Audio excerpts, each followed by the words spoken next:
Okey, kali ni apa yang kita ada. Okey, sekarang ni aku dah buka satu speaker. Okey.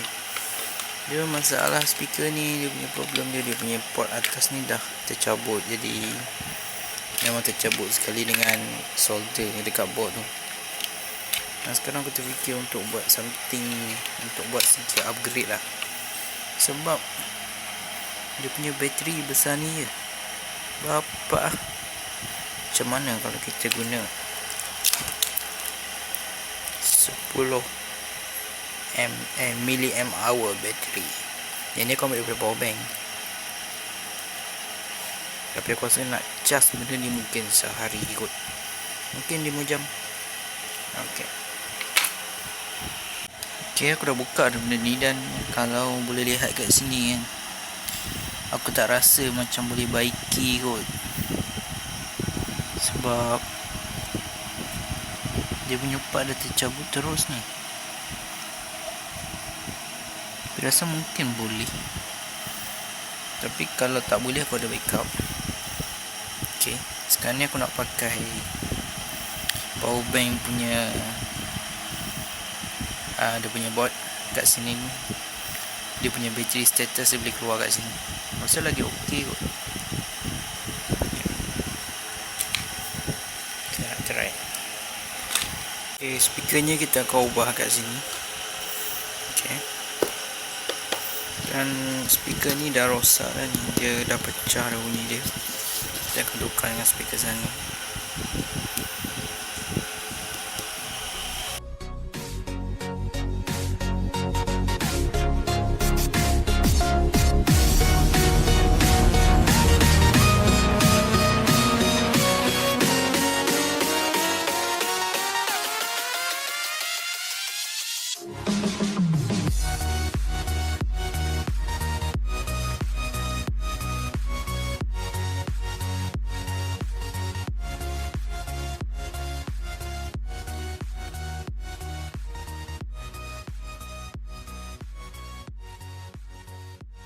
Okay, aku dah test guna power amp ni. Dan bunyi dia pecah-pecah. Nampaknya dia tak elok. Okey, untuk yang ni aku sambungkan bateri tadi dengan board. Dengan board yang aku keluarkan tadi lah. Okay, kita ikut je positif negatif je. Okey, yang ni aku dah solder. Okey, macam ni je lah rita dia. Tak simple kan? Dah siap sambung tu, kita akan cuba test lah sama ada dia berfungsi atau tidak. Nampak kayaknya berfungsi.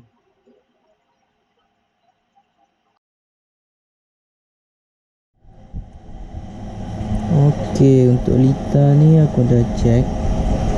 Dan rasa-rasanya dua resistor ni yang merupakan input untuk charger dia. Jadi kita cuba gunakan, kita cuba masukkan kat sini. Okay, ni agak complicated juga ni. Kecil solder ni.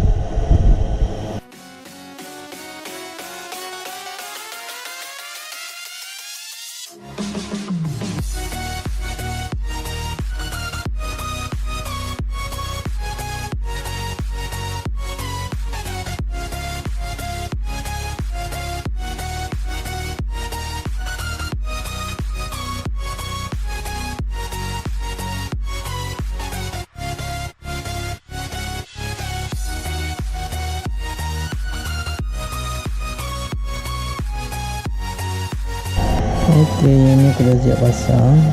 Okey, dah siap pasang. Tapi sekarang ni aku nak pasang ni lah.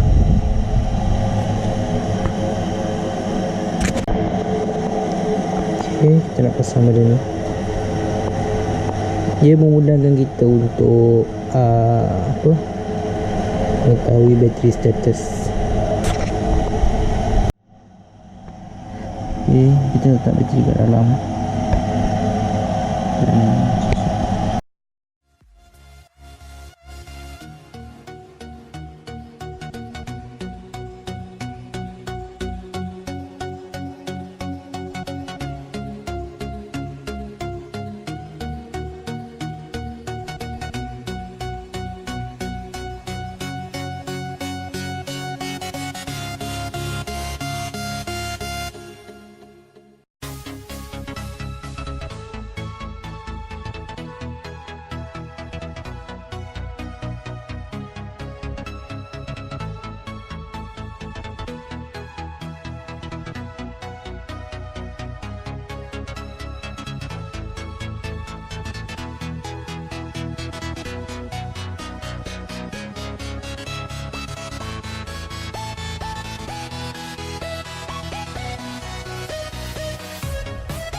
Sekarang dah siap kita punya modifikasi. Okay, speaker depan. Ini dia punya board. Okay, ni dia punya bluetooth. Ni untuk charging. Okay, yang ni kita boleh tengok kat sini namanya ada battery indicator. Okay, battery indicator, dan dia akan charge bateri dalam ni. Kapasiti bateri ialah 10,000 mAh, iaitu memang sangat besar, dan juga dia juga boleh digunakan untuk charge phone dalam masa yang sama, sebab dia boleh jadi power bank juga. Okay, kita cuba. Okay, is waiting for your connection. Okay. Okay, ini saja video untuk kali ini. Okay, sekian, terima kasih. Sila like, share dan subscribe jika ingin lihat lebih dalam blog aku. Terima kasih.